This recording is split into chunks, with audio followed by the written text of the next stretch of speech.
This is The Toss-Up, where an expert line panel dissects the hottest stories within the world of sports. From some of the nation's strongest college programs right here in Bloomington to the games and moments that capture the world's attention, it's all right here on The Toss-Up.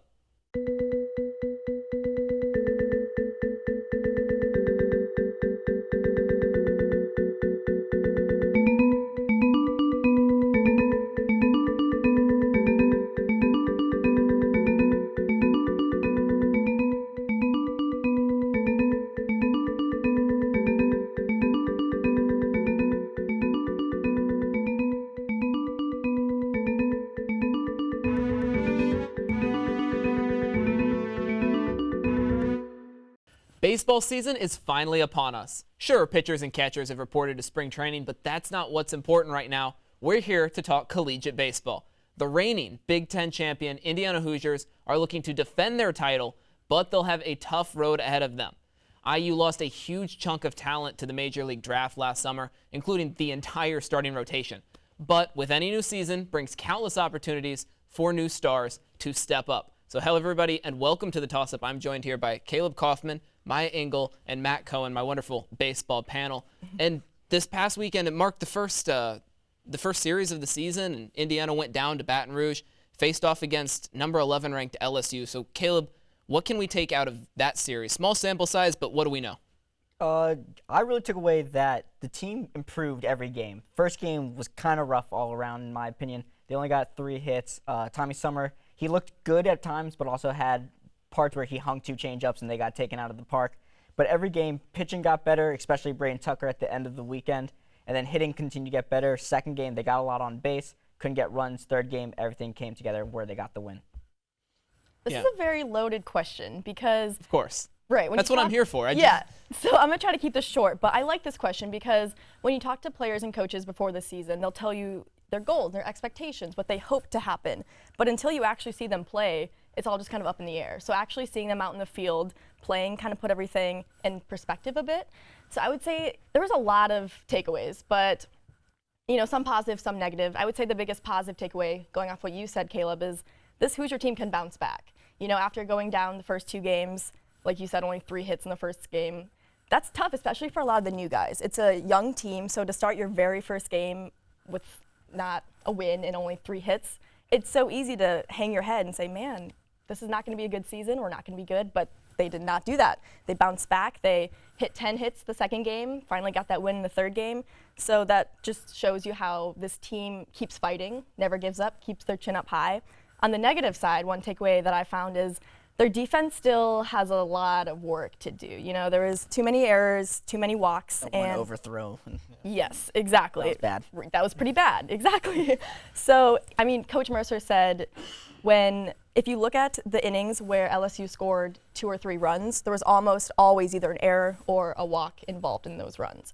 So now that they know that they have some gray areas in the defense, it's so early on they can look to that and look to build and work on it. That's why it's so great that it's only week 1, because they see that, okay, defense is not our strong suit right now. Let's work on it. Yeah, it's still incredibly early on. And Matt, out of just those 3 games, what does Indiana have to look forward to?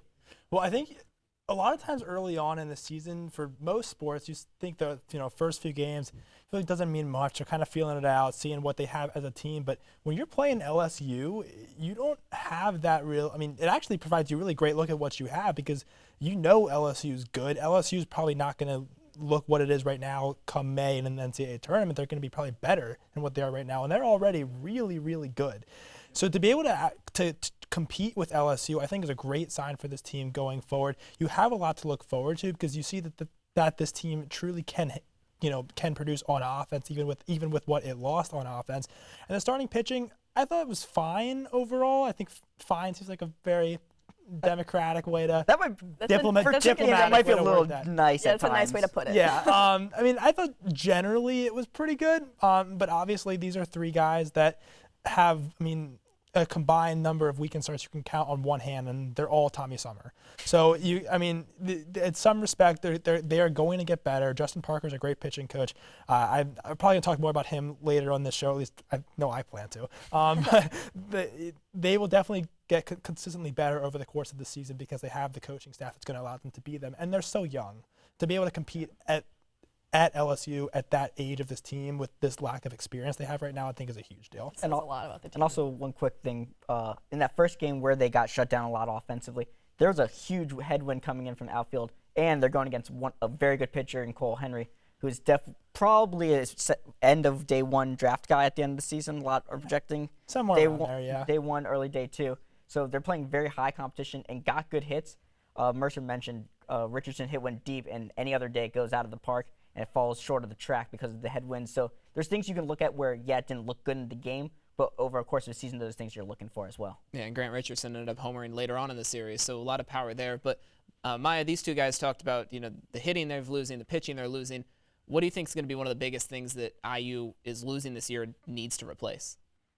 I mean, there's a lot of really talented guys who we've lost coming into this season, and I'd say the biggest loss would be Matt Lloyd. Not only was that guy everything they needed for offense, he came out and he led the team with 15 doubles. He co-led with 17 home runs. He was like their go-to guy offensively. He could get the job done offensively. Also defensively, he was a really solid closer for the Hoosiers. He, I think, made 16 appearances and his ERA was 2.7. So all around a very solid player on the field. But then if you look at what he does off the field, he was an awesome leader for the team. And Coach Mercer said Matt Lloyd he built up a legacy of not only being a great player, but also being a great leader. So I think that is going to be hard to replace. But then the Hoosiers will look to some of the upperclassmen and, Cole Barr, Jeremy Hunter, Elijah Dunham, those type of guys to try to fill that gap that Matt Lloyd left. Yeah, so Matt, how do you replace that? I mean, to be completely honest, you don't. I mean, Matt Lloyd is a guy you can't really hopes and replace. prayers. I mean, I feel like specifically Matt Lloyd's a very hard guy to replace just because of the role that he had on this team with the experience he had, plus being able to hit and pitch. You don't just have guys like that to fill in. But in some respects, though, you can kind of look at it from both his hitting production and his pitching production, how you replace that. His pitching production is a huge question mark because the bullpen now, you don't have a guy that's a clear back-end guy. I think Connor Manis is what seems to be the guy that will, at least for the early part of the season, is at least the most experienced guy that you can put as your closer. But normally, at least last season, IU would sometimes have problems getting it from the starting pitcher to Matt Lloyd. But now the question is, well, the starting pitching might be a question mark, and then the middle innings might be a question mark, and the closer might be a question mark too. So you have obviously that's a lot of question marks, and you got to find a way to get guys that are going to get into those roles, and that's going to take time. And LSU, for all that it is able to show because of the strength of competition, it's not going to show everything because you need to get these guys a chance to really settle in because they're so young. You have so many freshmen. A big theme with pitching on this team is that they have a lot of guys that throw the ball really hard but not particularly accurately, and accuracy obviously is way easier to fix than being able to throw the ball hard. You either can or you can't do that. So over the course of the season, they'll get more experience, learn to face more college hitters, and someone will step up, and those roles will fill themselves over the course of time. This team is just so talented that will be able to do that. Offensively, Elijah Dunham, Cole Barr, you talked about. Grant Richardson in there too. I am a big Ethan Vikrumba fan as a freshman outfielder. The flow. His hair, flow. fantastic The hair. important Upset. part. Yeah. That is the most important part of anyone's game. Okay. I mean, especially Good in to know. baseball, like That- the yeah. hair's key because Gotta have the the way it comes flow. out of the back of your Like and then hat- go off hat on a and helmet. tangent here. Like the way it flows out the back of your helmet, like as you run down, it's very important. And he plays Oh, outfield, yeah. so chasing down Exactly. fly balls. Yeah. Exactly. But baseball perspective, he was a projected kind of mid-round draft pick. He turned down some offers there to come play at IU. Didn't have the best weekend, but again, it's his first weekend of college, of college baseball, and it was in Baton Rouge. I mean, that's not an easy way to start your career. Yeah, exactly. So he'll step in over the course of time, get more comfortable. I think they're going to be just fine. It's just going to take some time. So we know the one question mark on the team is Vikrumba's hair. Yes. But other than That's that, not No, a that's That's not not a question. question. That's an one exclamation constant. That's point. the one constant on the team. That's correct. There The you one go. constant, assuming there's no haircuts coming up in the future, the one constant on the team is his hair. I'll be very disappointed. Yes, but of the potential question marks that are left, Caleb, what are going to be some of the keys to Indiana's success as they build and as they get better? I think it's going to be the starting pitching because you look last year, they have three guys that are pretty much locked in from the very beginning of the season in their weekend rotation, and all of them performed outstanding throughout the year. You have Milto, who was projected to be the ace coming into season and ended up being your second best pitcher, and that's a great problem to have when you have pretty much two aces. Frank won Big Ten Pitcher of the Year. And then you had Gordon last year, who was a great pitcher as well. So it just gave them security in their weekend series and a safety net where, yeah, you can give up a few runs and get runs and you have a lead to work with.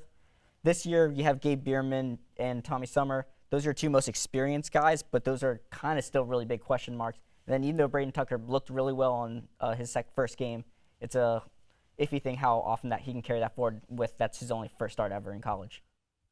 And adding to that, I would say another big question mark is the team's ability to execute a plan behind the plate. So I feel like the Hoosiers are a team that are known for hitting a lot of home runs. But with that, you're also kind of, if you're hitting a lot of home runs, you're going to strike out a lot. So looking at last year, the team hit 95 home runs, but then they struck out 650 times. So, and looking just at the first weekend, they had 27 strikeouts, 2 home runs. So they just need to be able to step up to the plate and have I feel like Coach Mercer says this all the time. They just have to execute their plan at the plate. And if they can do that, then they're going to be looking at a very successful season. Yeah, I just want to follow up on that real quick. I think with Jeff Mercer, so much of what he's wanted to bring to this team is more of a small ball approach. Yeah, definitely. That's just more of his style. The problem is he's still trying to work through a lot of the Chris Lemonis players that are still here.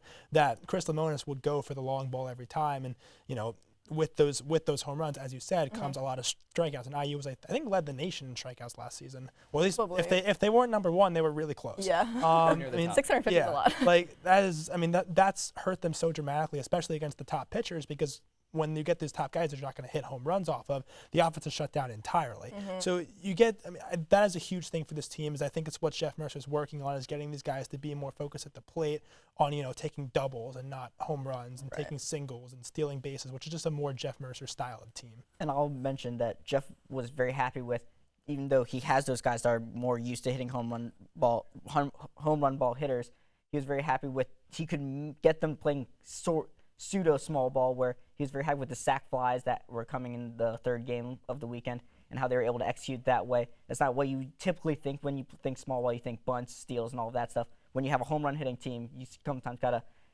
fix and fit your team into your style, and that's kind of what he's doing well right now for IU. Yeah. Well, all of you have stepped up to the plate tonight, but we've got to go to our break. So coming up after the break, we are going to hear from Riley Kine. She's going to take a closer look into IU's squad last season and the talent they're losing, and then what they'll return. Plus, our panel will go deeper into some of the individual matchups coming up this season, so make sure you stick with us.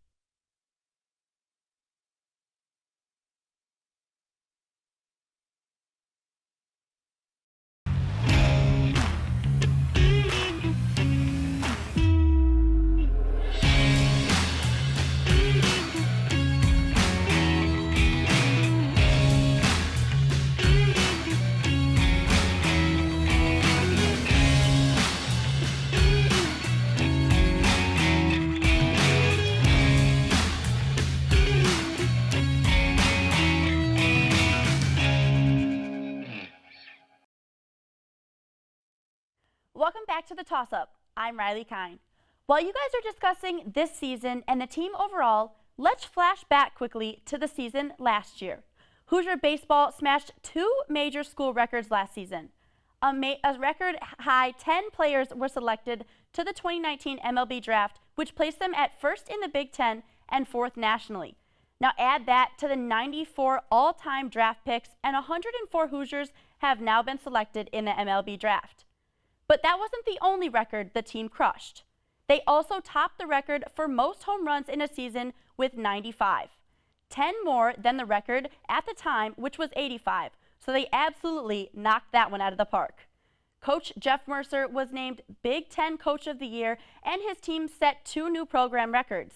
And that was all in his first year as head coach. Now let's go back to those 10 Hoosiers that were drafted last June. Junior Matt Gorski was selected in the 2nd round, 57th overall by the Pittsburgh Pirates. He was the highest IU draft pick since Kyle Schwarber in 2014 and the highest player in the Big Ten. Last season, Gorski was named 2nd team All-Big Ten after tallying 12 home runs, 46 RBIs, and a team best 58 runs scored. In the 6th round with the 182nd selection was IU pitcher Andrew Saalfrank, also Big Ten Pitcher of the Year. The Diamondbacks picked Saalfrank after he was named 1st team All-Big Ten and 1st team ABCA All-Midwest Region. He posted an 8-1 record with a 2.84 ERA and struck out 98 batters in 73 innings. Just 5 picks later came the next Hoosier, pitcher Tanner Gordon, to the Atlanta Braves. Gordon finished the season with a 6-6 record and a 3.81 ERA. The third day of the draft came around and 7 more Hoosiers were selected. Matt Lloyd, a first-team All-Big Ten selection, as well as a first-team ABCA All-Midwest Region selection, went to the Cincinnati Reds in the 15th round. Lloyd led the Hoosiers with 15 doubles, 17 home runs, and 59 RBIs. Pitcher Paulie Milto finished with an 8-6 record, a 3.95 ERA, and was selected by the White Sox in the 23rd round. The Toronto Blue Jays picked up junior Scotty Bradley after he was named second-team All-Big Ten. Cam Beecham was selected by the Philadelphia Phillies, and the Atlanta Braves chose Cade Buno. Now, although 10 were drafted, 2 elected to decline and decided to return to IU for another season. Then, just a sophomore, Cole Barr, who is now in his junior season, was drafted in the 37th round, pick 1,116th overall, to the Seattle Mariners. Elijah Dunham, also just a sophomore at the time, was drafted in the 40th round, pick number 1,204 to the Pittsburgh Pirates. Now, it's safe to say the Hoosiers lost quite a bit of talent, but with Barr and Dunham returning, there are 2 players that are going to take on more of a leadership role this season. Although the team is so young, their youth gives them the opportunity to grow, and with Coach Mercer only in his 2nd season as head coach, they will be working on it together. Drew, back to you. Thanks, Riley. Now back to the panel over here. It's time for our game. I call this one this is so hard to say. Matchup, mashup. There we go. Try and say that 3 times fast. No, that wasn't an invitation. Matchup. I knew someone was going to go for it. There we go. Okay. I had to. Okay, well, yeah, in case you didn't see, Maya was dancing over here. But what we've got, I'm going to go through, it's such a long season, and it's going to be really hard to pinpoint these individual matchups throughout the year. But that's sort of what we're going to do today. So I'm going to give you an individual matchup. I want you to make your prediction for that series, those series of games that IU has. So to start off, this is going to be a big series coming up. IU faces Michigan in a 3-game homestand. Caleb, how does that series go for the Hoosiers? Coming into the first weekend, I would probably have leaned closer to 0-3 in the series. Michigan's really good. They were national runner-up last year, and they played Vanderbilt very well to open up their season. After stealing one against LSU, it gives me a little bit more optimism for how IU can handle top-tier teams. So I'll give them 1 win on the series, and if they're lucky, they can steal 2 and kind of be like last season where it kind of was a turning point for them.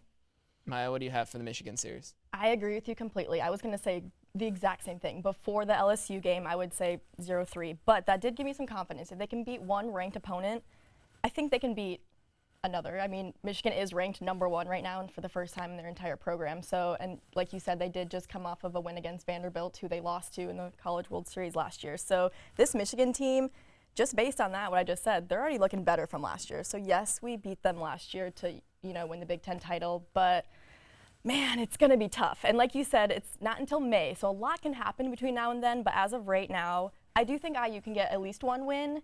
Fingers crossed, maybe 2. All right, Matt, are you 3 for 3 on the 1 for 3? So that series is at Bart Coffin Field compared to it was in Ann Arbor last year. So Yes. I do think that will matter, especially because Bart Coffin Field generally is kind of a smaller ballpark, and if IU ends up relying on the home run a lot, that could matter. Though Michigan's pitching is quite good, and if we had to base this off of right now, I think Michigan sweeping or taking 1 game in that series. I think IU getting 1 game in that series, I think seems like a reasonable expectation right now. But who knows whether it by May? So I guess it's the point of the game, right? Exactly. So I guess right now, I think 1 game seems reasonable. But if IU wants, and even then, I don't even think IU has to win that series to win the Big Ten this season. Okay, so possible. But now we're going to range outside of the Big Ten, and I'll go back to you, Matt. The Hoosiers host Illinois State, 4 games. This is an Illinois State team that caused problems for the Hoosiers in the regionals last year, so they're familiar with each other. Matt, what happens in that 4-game stretch? I think 2-2 seems there. Maybe IU has a chance to get that 3rd game, win the series. Illinois State lost a lot from last season. They lost a lot of offensive production as well as a little bit of pitching production too.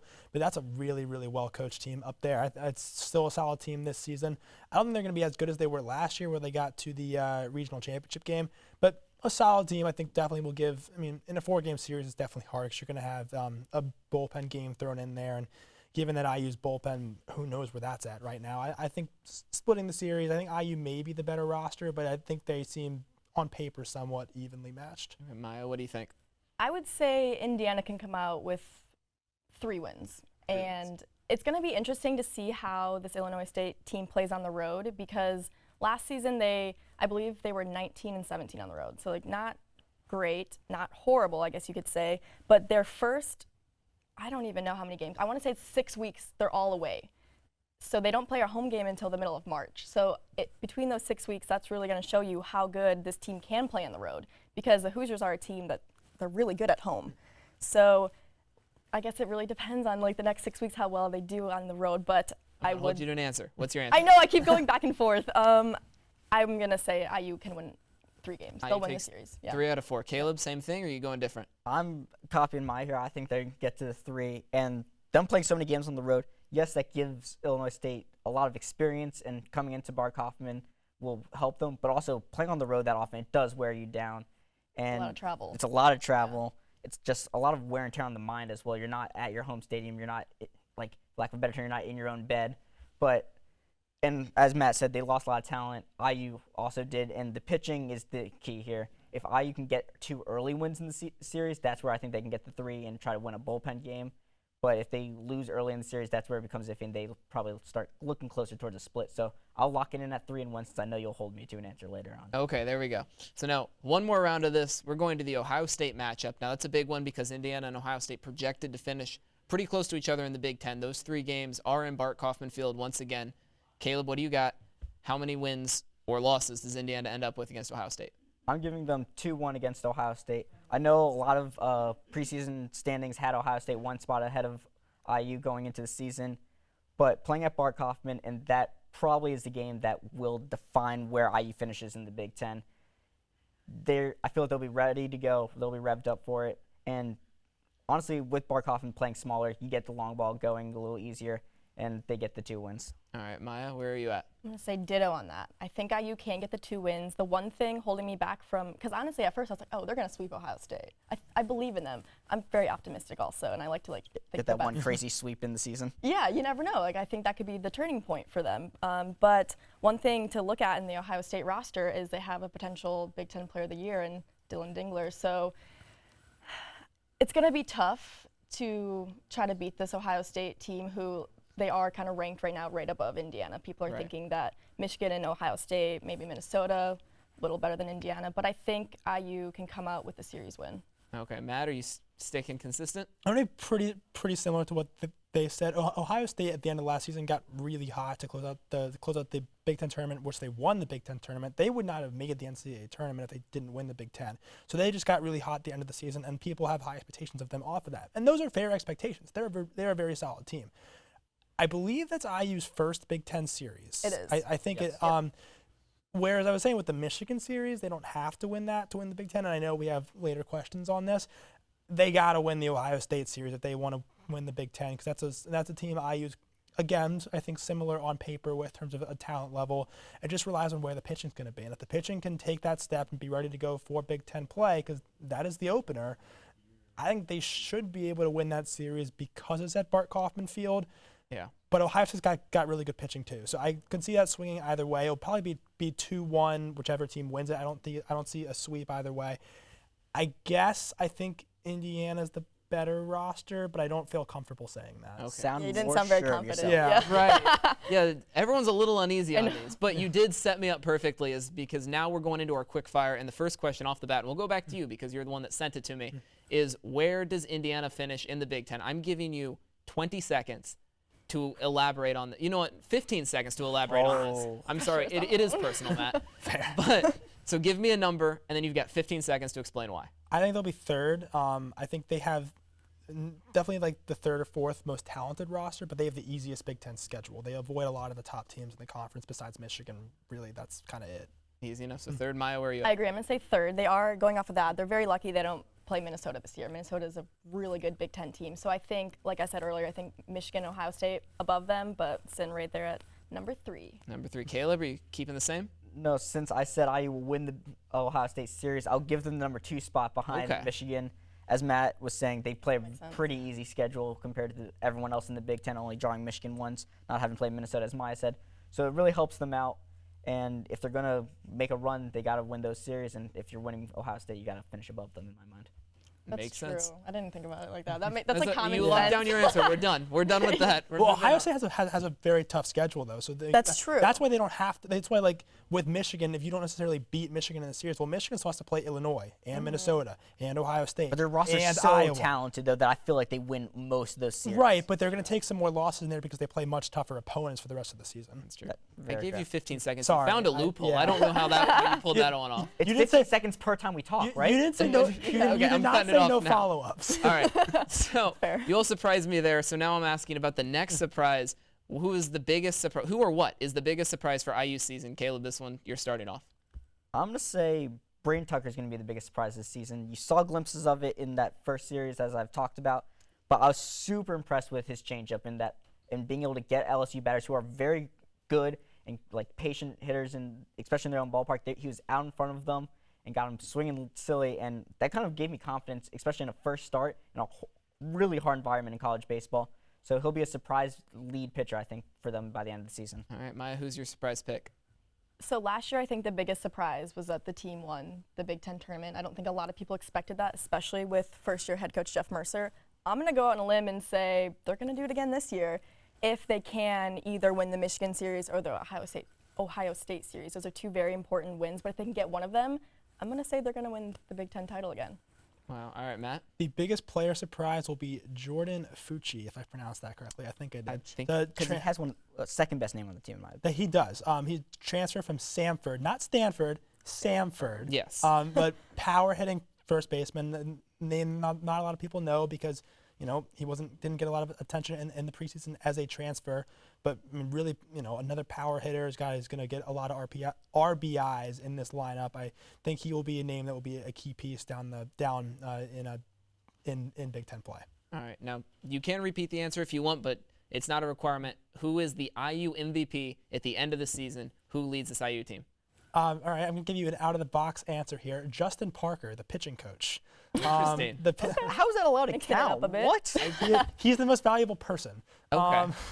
I'm MVP? fine with that. I'll let that one slide. So Justin Parker was the reason why Andrew Saalfrank won Big Ten Pitcher of the Year last season. He has shown an incredible ability to just develop pitchers. Andrew Saalfrank is the most clear example of that. Tanner Gordon as well. He's going to have to do that again this season, and if IU wants to have success, it's going to need its pitchers to develop.